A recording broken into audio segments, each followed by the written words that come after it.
Today's title is Being Hostile Towards God. ఈ దినమందు మన అంశం ఏంటంటే, దేవుని ఎడల శత్రుత్వ వైఖరి కలిగి ఉండడం, లేకపోతే విరోధమైన వైఖరి కలిగి ఉండడం. But then all of us are interested to become friendly with God. Then what is this talking about hostile towards God? మనందరం దేవునికి స్నేహితులమై ఉండాలని కోరుకుంటూ ఉంటాం. కానీ దేవుని ఎడల శత్రుత్వం కలిగి ఉండడం ఏంటి? So you understand from the topic itself that I'm going to talk about one subject that will make you an enemy of God. ఈ యొక్క అంశం నుంచి మీరు ఏం అర్థం చేసుకుంటారంటే, నేను ఇప్పుడు మాట్లాడేది దేవునికి మిమ్మల్ని శత్రువుల్ని చేస్తుంది. That if we do not cleanse ourselves from the sin, God will be an enemy to us. ఈ యొక్క పాపం నుంచి మనల్ని మనం పవిత్రులుగా కడుక్కోనకపోతే దేవుడు మనకి శత్రువు అయిపోతారు. Now, all of us know about pride, that if God resists the proud, that we know. మనందరికీ గర్వము గురించి తెలుసు. దేవుడు అహంకారులను, గర్విష్ఠులను ఎదిరిస్తారనే విషయం తెలుసు. But I'm not going to talk about that today. కానీ దాని విషయమై నేను ఈ దినం ముందు మాట్లాడబోవట్లేదు. I want to talk about Matthew chapter 16 verse 23. ఈ దినమందు నేను మత్తయి సువార్త 16వ అధ్యాయము 23వ వచనం నుంచి మాట్లాడాలనుకుంటున్నాను. Yeah, could you read, brother, please? Yes, అయితే ఆయన పేతురు వైపు తిరిగి, సాతానా, నా వెనుకకు పొమ్ము, నీవు నాకు అభ్యంతర కారణమై ఉన్నావు. నీవు మనుషుల సంగతులనే తలంచున్నావు గాని దేవుని సంగతులను తలంపకి ఉన్నావు అని పేతురుతో చెప్పెను. So we can say that is salvation. దీనిని మనం రక్షణ అని చెప్పొచ్చు. That is from God's point of view. We have to achieve God's point of view of all subjects, all things in the world. మనం ఈ లోకములో ఉన్న సమస్తము కూడా దేవుడు ఎలాగ చూస్తున్నారో ఆ దృష్టి ద్వారా మనము ఈ లోకములో ఉన్న వాటిలన్నిటిని సాధించవలసి ఉన్నాం. Because we have got the struggle, we have got human point of view and human point of view and God's point of view. మనము ఈ పోరాటంలో ఉంటాం. ఎప్పుడు దేవుని దృష్టి కలిగి ఉండడం, లేకపోతే మనుషుల యొక్క దృక్పథం, మనుషుల దృష్టి కలిగి ఉండడం. You take any subject. మనం ఏ అంశం తీసుకున్నా కానీ, take any subject, ఏ అంశమైనా కానీ, you think about it. దాని గురించి మీరు ఆలోచించండి. There is one God's point of view is there. దేవుని కోణం ఒకటి ఉంటుంది, దేవుని దృష్టిలో ఉన్న కోణము. Then there is a man's point of view is there. మానవ దృష్టి ఉంటుంది. So I'm going to talk about that regarding one of those subjects which is very, very important. చాలా ప్రాముఖ్యమైన అటువంటి ఒక అంశం గురించి నేను ఇప్పుడు మాట్లాడబోతున్నాను. I am talking about money. నేను ధనము గురించి ఇప్పుడు మాట్లాడబోతున్నాను. I'm going to talk to you about worldliness and money. నేను లోకత్వము, ధనము, వీటి గురించి నేను ఇప్పుడు మాట్లాడబోతున్నాను. God has got a particular viewpoint regarding money and the world and the mammon. ఈ లోకము గురించి, ఈ లోకములో ఉన్న ధనము గురించి దేవునికి ఒక దృక్పథం ఉంది, ఆయనకు ఒక ఆలోచన ఉంది. Man has got a different viewpoint.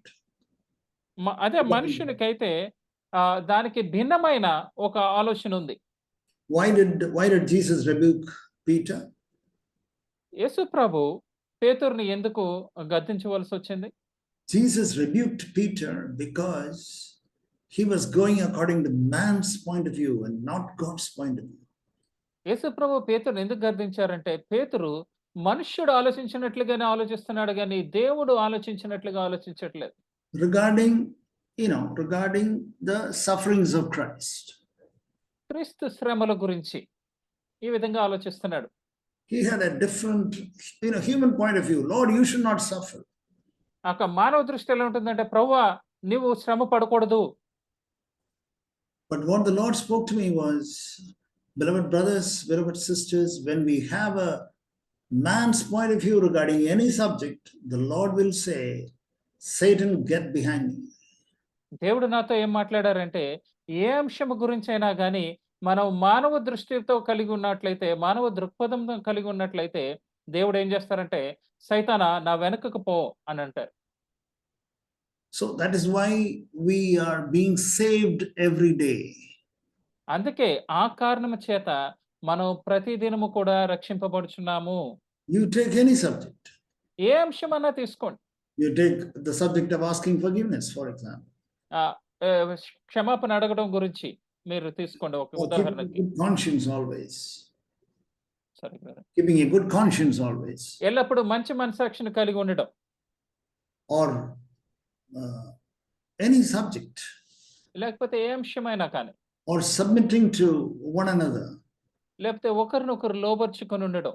There is always a human point of view. Don't ask forgiveness. No. That is against your dignity, your self-respect. Don't ask anybody forgiveness. ఒక మానవ దృక్పథం, మానవ ఆలోచన ఎలా ఉంటుందంటే మీరు క్షమాపణ అడగొద్దు. ఎందుకంటే మీ యొక్క గౌరవాన్ని మీరు తగ్గించుకుంటున్నారు. మీ మర్యాదను కోల్పోతున్నారు అని చెప్తా ఉంటారు. That is man's point of view. అది మనిషిని యొక్క ఆలోచన. And then God's point of view, no. You have to ask forgiveness, and that's the best thing that you can do. God's grace will come upon you when you humble yourself like that. దేవుని దృక్పథం, దేవుని ఆలోచనలు ఎలా ఉంటాయంటే, లేదు మీరు క్షమాపణ అడగాలి. మీరు ఇలా క్షమాపణ అడిగినప్పుడు దేవుని యొక్క క్షమాపణ పొందుకుంటారు. ఆయన కృపను పొందుకుంటారు.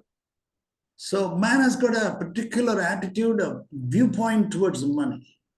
ఈ ధనం పట్ల మనిషికి ఒక ప్రత్యేకమైన ఒక ఆలోచన విధానం ఉంది. Paul also says the same thing. పౌలు కూడా అదే విషయం చెప్తున్నారు. Romans chapter 12, all of us know that. రోమీయులకు రాసిన పత్రిక 12వ అధ్యాయం మనందరికీ తెలుసు ఆ విషయం. Romans chapter 12 verse 2. రోమీయులకు రాసిన పత్రిక 12వ అధ్యాయము 2వ వచనం. There is an expression given there, says renewing of your mind. ఇక్కడ ఒక వాక్యం రాయబడి ఉంది. మీ యొక్క మనసు నూతన పరచబడటం, రూపాంతరం పొందటం.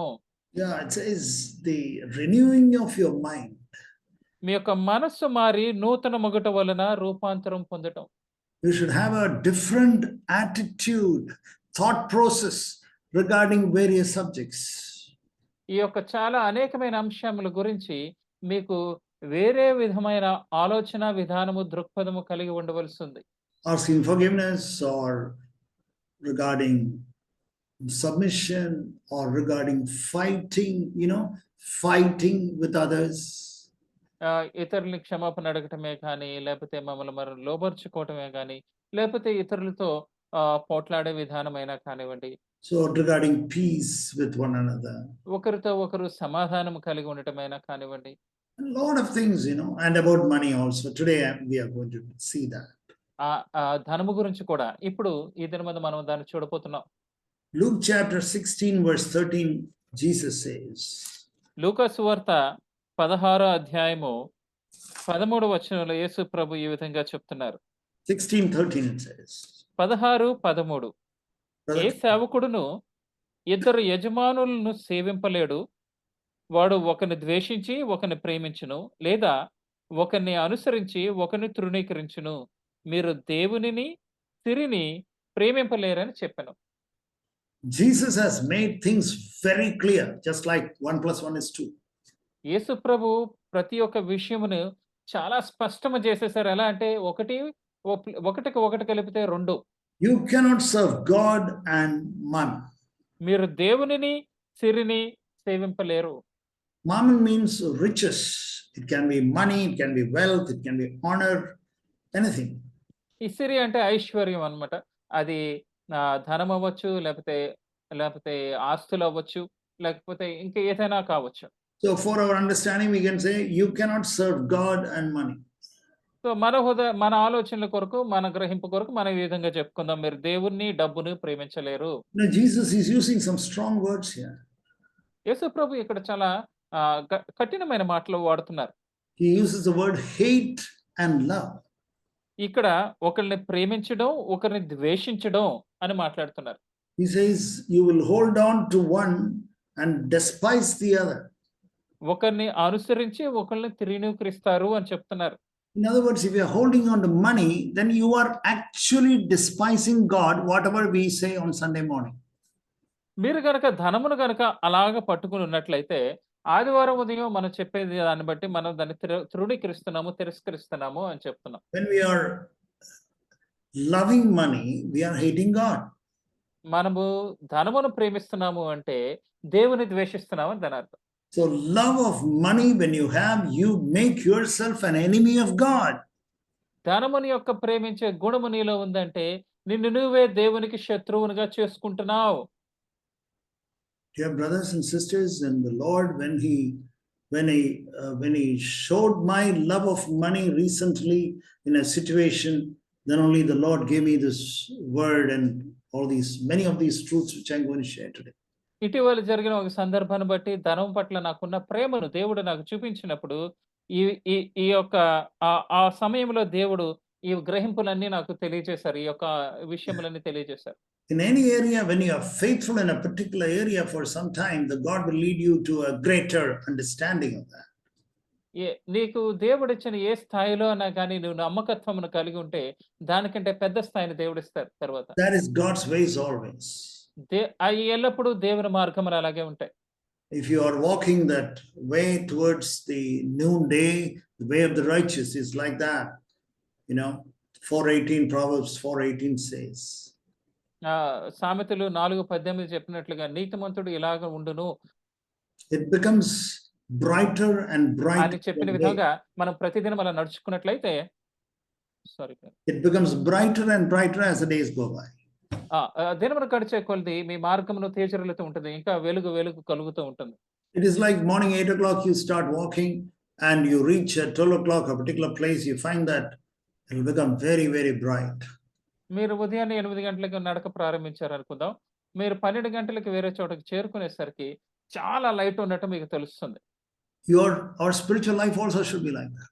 మన యొక్క ఆత్మీయ జీవితం కూడా ఆ విధంగానే ఉండవలసి ఉంది. More light and more understanding about your own self. నిన్ను గురించి నీకు ఇంకా ఎక్కువ వెలుగు కలగాలి, ఎక్కువ గ్రహింపు కలగాలి. It says in 1 John, for example, it says.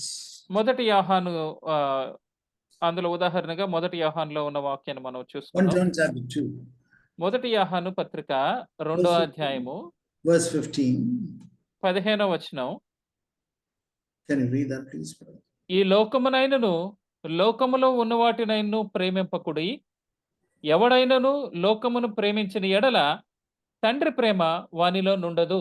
Oh, what a word. The last part it says, if anyone loves the world, the love of the Father is not in that brother or in that sister. ఎంత గొప్ప వాక్యము. ఈ ఆఖరి భాగంలో ఏ విధంగా రాయబడి ఉందంటే, ఎవడైనను లోకమును ప్రేమించిన ఎడల తండ్రి ప్రేమ ఆ సహోదరుడిలోనో ఆ సహోదరిలోనూ ఉండదు. When you have got love of money in your heart, you do not love God. ఈ యొక్క ధనము యొక్క ప్రేమ నీ హృదయములో కలిగి ఉన్నట్లయితే నువ్వు దేవుణ్ణి ప్రేమించలేవు. All that is in the world, verse 16. Lust of the flesh and the lust of the eyes and the boastful pride of life.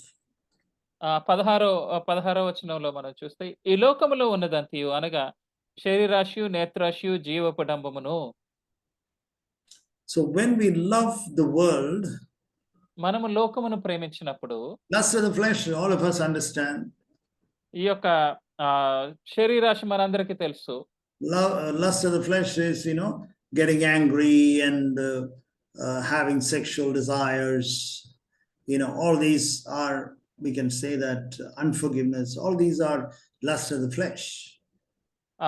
మన యొక్క శరీరాశలు అంటే శరీరంలో ఇచ్చలు వాటిని మనకు తెలుసు. ఎలాగ మనం కోపగించుకోవడం, లేకపోతే క్షమించలేకుండా ఉండటం, ఇవన్నీ కూడా మన శరీరాశ, శరీరం యొక్క ఇచ్చ.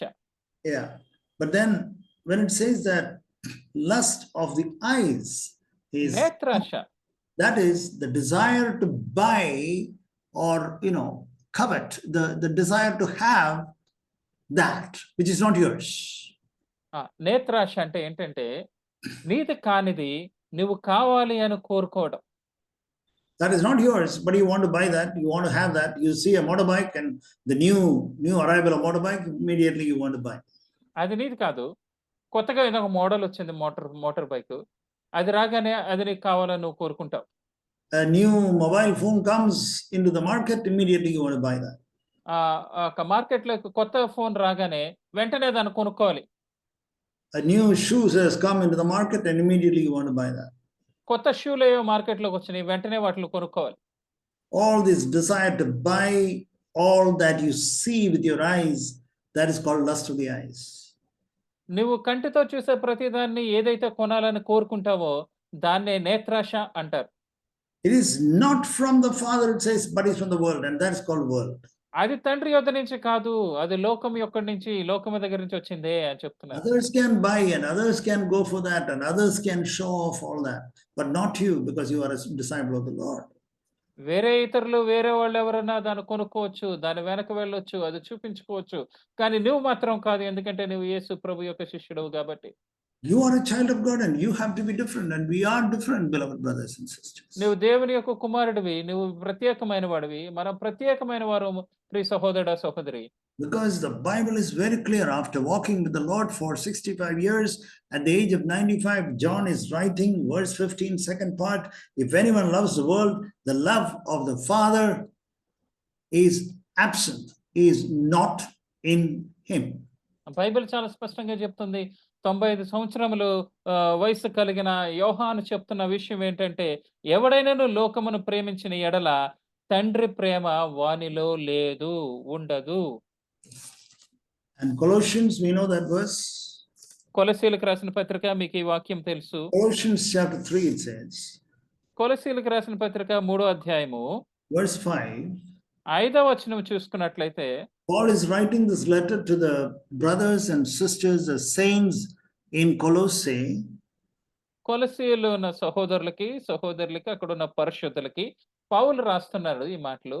He says, therefore, consider కావున of your earthly body as dead to immorality, impurity, passion, evil desire, greed, which amounts to idolatry. కావున భూమి మీదనున్న మీ అవయవములను అనగా జారత్వమును, అపవిత్రతను, కామాతృతను, దురాశను, విగ్రహారాధన అయిన ధనాపేక్షను చంపివేయుడి. So it says in Telugu as Vigraharadhana. What is that Vigraharadhana? Idol worship brother. Idol worship. What is he making it as idol worship? దేనిని విగ్రహముగా చేసుకుని దాన్ని ఆరాధిస్తున్నాడు ఈయన? Greed. ధనాపేక్ష. Yeah. Love for money, greed, covetousness is idolatry. ధనాపేక్ష, ధనము కొరకు ఆతృత అనేది విగ్రహారాధన. Yeah, let us leave all the other points there. Verse 5. అక్కడ ఉన్న 5వ వచనంలో ఉన్న జారత్వం, అపవిత్రత, కామతృత ఇవన్నీ పక్కన పెట్టేద్దాం. Yeah, we will leave with that. వాటిని తర్వాత దాని పక్కన పెడదాం ప్రస్తుతానికి. Greed, that is desire for money, more and more and more and more money. Desire for money is bowing down to a wooden idol. ఈ ధనాపేక్ష, ఇంకా ధనము కావాలి, ఇంకా ధనము కావాలి అనుకోవడం అనేది ఎలాగంటే చెక్కతో చేయబడిన విగ్రహములకి మొక్కినట్లు. Money is very important for the world. ఈ లోకములకి ధనం అనేది చాలా ప్రాముఖ్యం. But then for us also, money is more than God. మనకు కూడా ధనము దేవుని కంటే ఎక్కువ. Beloved brothers and sisters, you have got enough money and again you want more and more and more. You find that you are worshipping an idol. నీకు ధనం ఉంది కూడా ఇంకా కావాలి, ఇంకా కావాలి, ఇంకా కావాలి అనుకుంటున్నావంటే నువ్వు విగ్రహారాధన చేస్తున్నావు. And people have gone after that. It says in verse 6 something very, very, very important. It says, it is on account of these things that the wrath of God will come. 6వ వచనంలో చాలా ప్రాముఖ్యమైన మాట ఇక్కడ రాయబడి ఉంది. వాటి వలన దేవుని ఉగ్రత అవిధేయుల మీదకు వచ్చును. That is, the wrath of God will come, beloved brothers and sisters. దేవుని ఉగ్రత వస్తుంది ప్రియ సహోదరుడా, సహోదరి. I hope that these words we will take it very seriously from today onwards. ఈ దినమును మొదలుకొని ఈ వాక్యములను, ఈ యొక్క మాటలను మీరు చాలా తీవ్రంగా తీసుకుంటారని నేను అనుకుంటున్నాను. Lord, I don't want to run after money. ప్రభువా, ధనం వెంబడి నేను పరిగెత్తను. Lord, deliver me from the love of money, Lord. ధనాశ నుంచి నన్ను విడిపించండి ప్రభువా. Because when I have got love of money, the love of God cannot be in me. ఎందుకంటే ధనము యొక్క ప్రేమ నాలో ఉంటే దేవుని ప్రేమ నాలో ఉండదు. That means love of money means, desire of the world. ఈ ధనాపేక్ష అంటే ధనమును ప్రేమించడం అంటే ఈ లోకములో ఉన్న వాటిని ఆశించడం. Then we are not following the Lord. అలాంటప్పుడు మనం దేవుని వెంబడించట్లేదు. when I read this answer from the Lord in Luke chapter 13, నేను ఇది చదివినప్పుడు దేవుని యొద్ద నుంచి నాకు వచ్చిన జవాబు ఏంటంటే లూకా సువార్త 13వ అధ్యాయము 12, లూకా సువార్త 12వ అధ్యాయము 12 verse 13. 12వ అధ్యాయము 13వ వచనము. Yeah, can you read that, brother? 13, Yes. 14 Yes, and brother. 15. లూకా సువార్త 12వ అధ్యాయం 13వ వచనం. ఆ జన సమూహములో ఒకడు బోధకుడా పిత్రార్జితములో నాకు పాలు పంచిపెట్టవలెనని నా సహోదరునితో చెప్పమని ఆయనను అడగగా Verse 14. 14వ వచనం. ఆయన ఓయి మీ మీద తీర్పరగానైనను పంచిపెట్టువానుగానైనను నన్నెవడు నియమించడని అతనితో చెప్పెను. Yeah, verse 15. 15వ వచనం. మరియు ఆయన వారితో మీరు ఏ విధమైన లోభమునకు ఎడమియక జాగ్రత్త పడుడి. ఒకని కలిమి విస్తరించుట వాని జీవమునకు మూలము కాదనెను. Now, beloved brothers and sisters, just think of that situation, that scenario. Jesus is speaking something, and this man had a very genuine question. ఈ యొక్క సన్నివేశాన్ని మీరు ఊహించుకోండి. అక్కడ యేసు ప్రభు ఒకటి మాట్లాడుతున్నారు. ఒక చాలా నిజాయితీ చాలా ఒక మంచి ప్రశ్నతో ఈయనొచ్చాడు. Suddenly, this man is getting up and asking a question. Lord, I got a question here. ఉన్నట్లుగా ఆ మనిషి నిలబడి ఇలా చెప్తున్నాడు, ప్రభువా నాకు ఒక ప్రశ్న ఉంది. There were two brothers in that meeting. ఆ యొక్క మీటింగ్ లో ఇద్దరు సహోదరులు కూర్చున్నారు, అన్నదమ్ములు. Among many others. చాలా మందిలో వారు కూడా ఉన్నారు. And then this gentleman got up and said, Lord, we have got a problem. Myself and my brother who is sitting in the other section, we have got a problem that he is not giving the 50% of the property. అప్పుడు ఆయన అంటున్నాడు, ఇదిగో ఇక్కడ అటువైపు కూర్చున్న నాకు సహోదరుడికి నాకు ఒక సమస్య ఉంది. ఆస్తిలో సగభాగం ఆయన నాకు ఇవ్వట్లేదు. My father, when he died, he said, this property is 5 acres. Okay, 2.5 is for you and 2.5 for you. మా తండ్రి గారు బ్రతికున్నప్పుడు ఏం చెప్పారంటే, ఆయన చనిపోయే ముందు ఈ యొక్క ఆస్తి 5 ఎకరాలు, 2.5 ఎకరాలు నీకు, 2.5 ఎకరాలు మీ సహోదరుడికి అని చెప్పారు. The father died, and now the whole 5 acres is being utilized by my brother. మా తండ్రి గారు చనిపోయారు, ఇప్పుడు 5 ఎకరాలు కూడా మా సహోదరుడే వాడుకుంటున్నాడు. And I am asking him to give back that 2.5 acres of land, and this chap is not willing to give me this. ఆ 2.5 ఎకరముల స్థలము నేల నాకు ఇమ్మని నేను అడుగుతున్నాను కానీ ఆయన నాకు ఇవ్వట్లేదు. Please come and solve this. దయచేసి వచ్చి దీన్ని పరిష్కరించండి. And Jesus is asking, I am not your advocate here. అప్పుడు యేసు ప్రభు అంటున్నారు, నేను మీ తీర్పరను కాదు. I don't want to come and get my head into your fights and quarrels. మీ యొక్క పోట్లాట్లలోనికి మీ యొక్క దెబ్బలాట్లలోనికి తీసుకొచ్చి నా తల దూర్చాలని నేను అనుకోవట్లేదు. Beloved brothers and sisters, I want you to understand verse 15.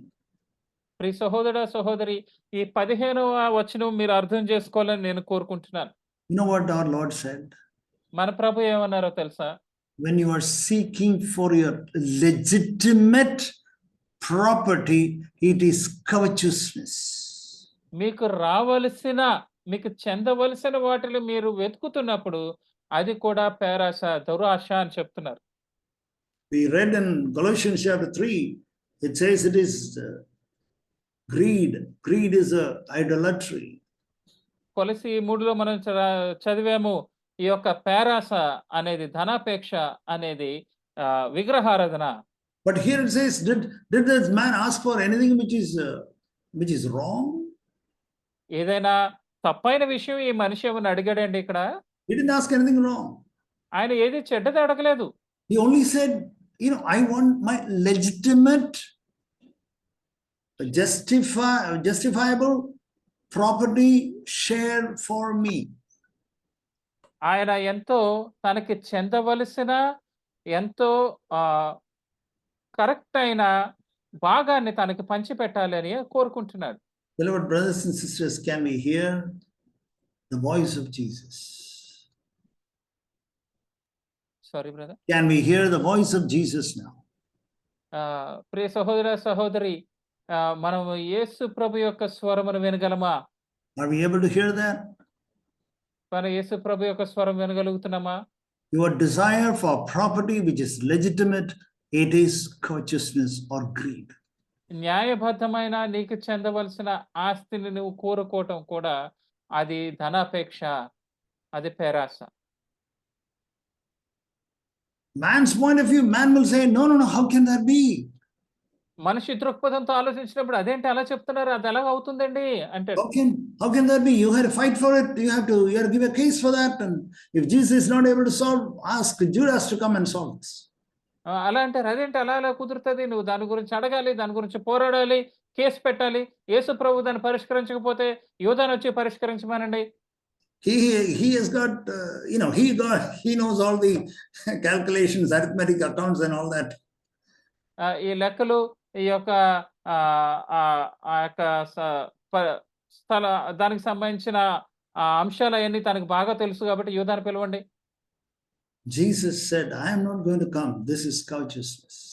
అప్పుడు యేసు ప్రభు ఏమన్నారంటే, నేను ఈ విషయంలోనికి రాను, ఎందుకంటే ఆ ధనాపేక్ష. Dear brothers and sisters, let us fear God. ప్రియ సహోదరుడా, సహోదరి, మనం దేవునికి భయపడదాం. Let us take these words seriously in our lives. ఈ యొక్క మాటల్ని మన జీవితంలో ఎంతో తీవ్రంగా తీసుకుందాం. These words will come back to you in the various life situations in the future. మీ జీవితంలో మీ యొక్క భవిష్యత్తులో చాలా వివిధమైన అంశములు, సందర్భాల్లో ఈ మాటలు మళ్ళీ మీకు తిరిగి వస్తాయి. James calls the good brothers in the church, he uses a word, calls them adulterer. ఒక మంచి సహోదరుణ్ణి, సంఘములో ఉన్న మంచి సహోదరుణ్ణి యాకోబు ఏమని పిలుస్తున్నాడు అంటే వ్యభిచారి అని పిలుస్తున్నాడు. James chapter 4 verse 4, you know that. యాకోబుకు రాసిన పత్రిక 4వ అధ్యాయము 4వ వచనము. Friendship with the world is hostility towards God. వ్యభిచారులారా, ఈ లోక స్నేహము దేవునితో వైరమని మీరెరుగురా. It is, love for the world is hostility towards God. ఈ లోకమును ప్రేమించడం అంటే దేవునితో వైరం అది. That is a burden I have in my heart. నా హృదయంలో ఉన్న భారం అది. That I don't want any one of us to make ourselves enemies of God. మనలో ఎవరము కూడా దేవునికి శత్రువులు అయిపోకూడదు అని నేను అనుకుంటున్నాను. You know that all of us know that verse in 1 Timothy chapter 6 verse 10, it says, love of money is the root of all sorts of evil. ధనాపేక్ష సమస్త కీడులకి మూలము అనే వాక్యం మనందరికీ తెలుసని నేను అనుకుంటున్నాను. 6వ అధ్యాయం 1వ వచనం. And the last part of second part of verse 10. ఆ 10వ వచనంలో ఆఖరి భాగం చూసుకుంటే, some of them longing for it have wandered away from the faith and pierced themselves with many a pang. కొందరు దాన్ని ఆశించి విశ్వాసం నుంచి తొలగిపోయి నానా బాధలతో తమను తామే పొడుచుకొనిరి. They have wandered away from the faith. వాళ్ళు ఆ యొక్క విశ్వాసం నుంచి తొలగిపోయారు. They wanted money. They had enough money, then they wanted more. వారికి కావలసిన ధనం ఉంది, కానీ ఇంకా కావాలి అనుకుని వాళ్ళ విశ్వాసం నుంచి తొలగిపోయారు. Brothers, there is nothing wrong in earning as much as you can and whatever you want.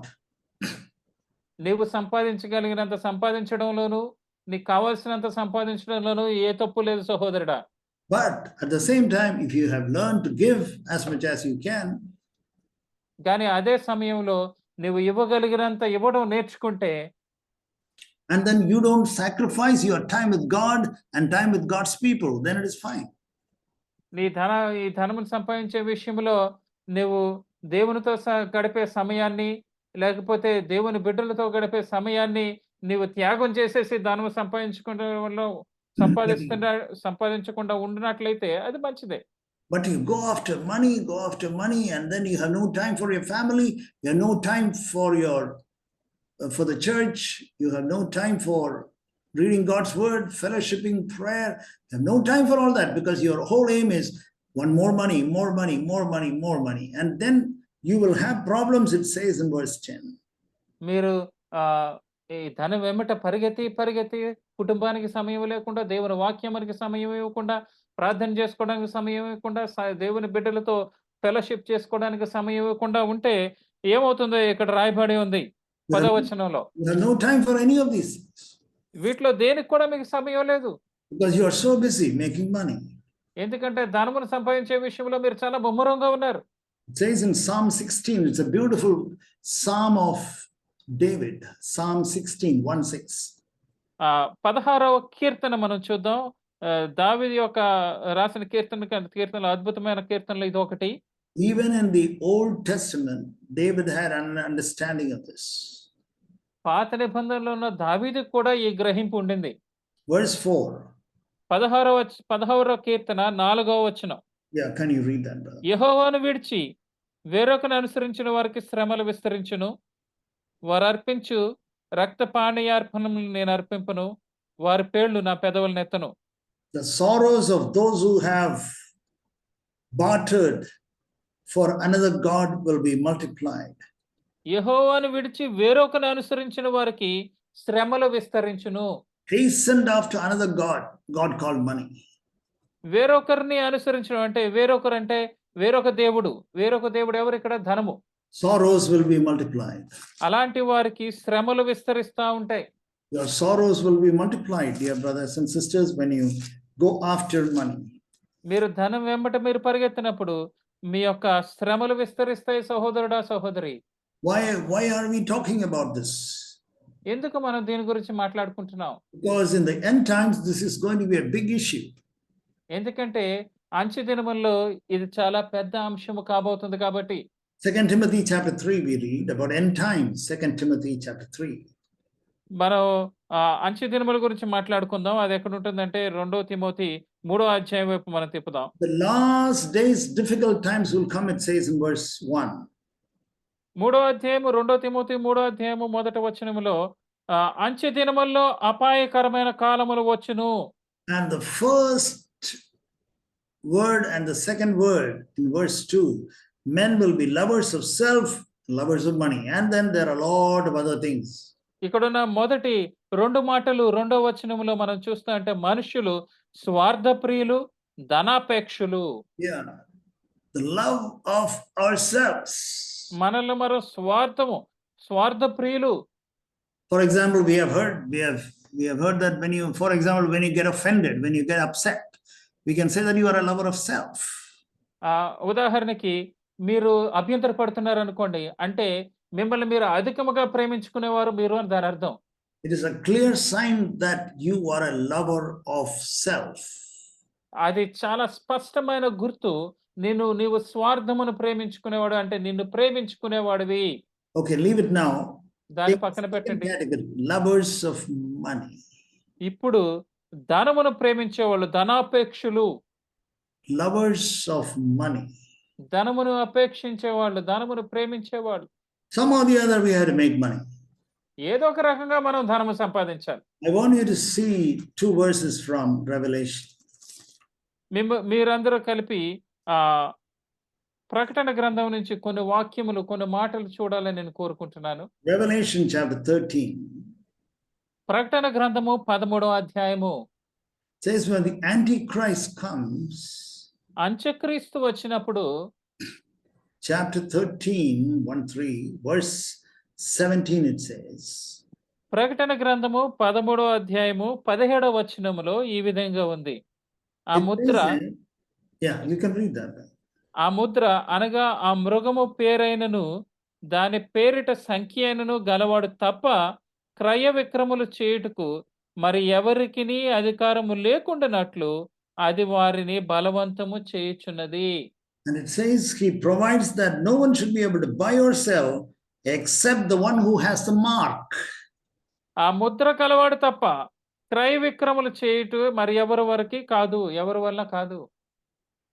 There's a mark, and then it says that you won't be able to buy or sell. ఆ ముద్ర ఉంటది, ఇంకా మీరు క్రయ విక్రములు చేయలేరు అని ఉంటుంది. You won't be able to buy or sell without that mark.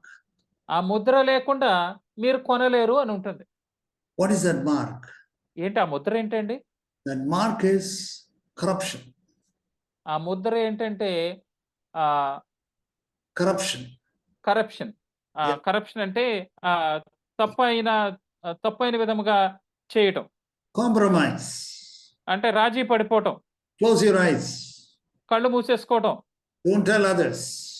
ఇతరులకి చెప్పకండి అనడం. Keep it hidden. Don't discuss with others. దాన్ని మీరు మరుగు చేసి ఉంచండి. ఇతరులకు చెప్పకండి.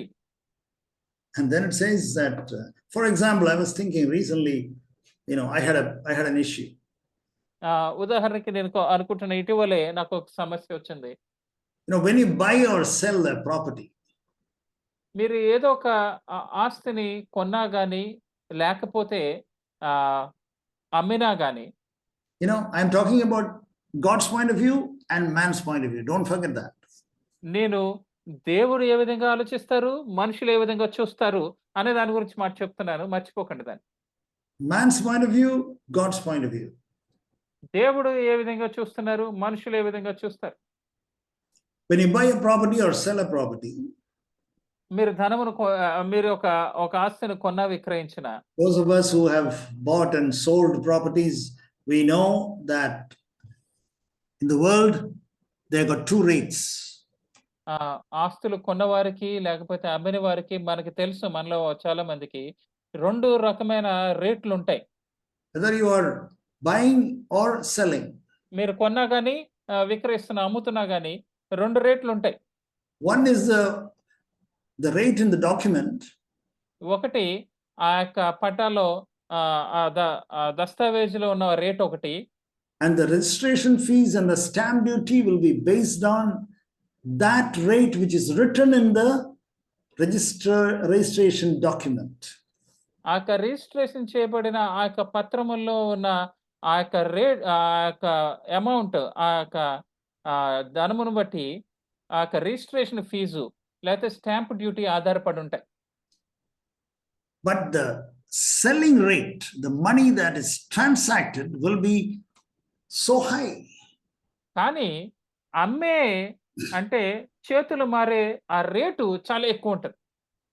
And then, for example, in the document, the rate will be only just 300 rupees.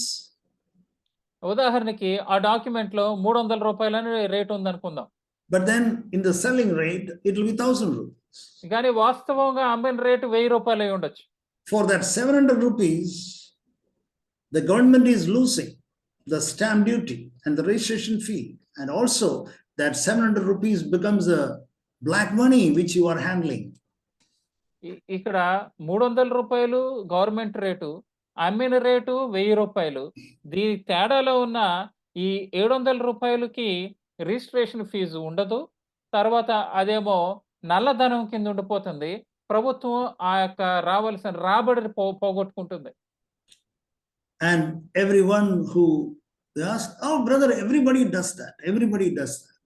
అందరూ అంటారు, సహోదరుడు అందరూ చేసే పనేనండి, అందరూ చేస్తారు అది. Oh, there is nothing wrong in that. అందులో ఏ తప్పు లేదండి. How can you say there is nothing wrong in that? అందులో ఏ తప్పు లేదని నువ్వు ఎలా చెప్పగలవు? You are cheating the government of the registration fee and the stamp duty. Government కి మీరు ఇవ్వవలసిన ఆ యొక్క స్టాంప్ డ్యూటీ డబ్బులు మీరు మోసం చేస్తున్నారు. రిజిస్ట్రేషన్ డబ్బులు మీరు మోసం చేస్తున్నారు. The money, the tax which is supposed to go to the government, you are not paying. ప్రభుత్వానికి చెందవలసిన ఆ యొక్క పన్ను, ఆ ధనమును మీరు చెల్లించట్లేదు. And also that particular extra 700 rupees which you are getting for 1 square foot, and then we can say that it is not accounted in the stamp duty, and therefore that becomes a black money.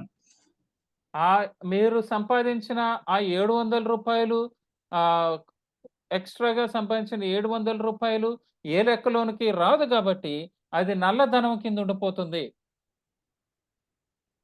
Without compromising, oh brother, how to do that? మీరు రాజీ పడకుండా, ఓ సహోదరుడా మరి ఎలా చేయాలి దీన్ని? No, we have to do it honestly. మనము చాలా యథార్థంగా దీన్ని This is చేయవచ్చు. what I said, God's point of view and man's point of view. దేవుని దృష్టి, మానవ దృష్టి, ఇదే నేను చెప్పిన విషయం. And love of money is there, then God's love is not there. ధనము యొక్క ప్రేమ నీలో ఉంటే దేవుని ప్రేమ నీలో ఉండదు. You cannot love money and serve God at the same time. నువ్వు దేవునిని సిరిని ఒకేసారి సేవించలేవు. Read that verse which is 16, just above that. 13:16.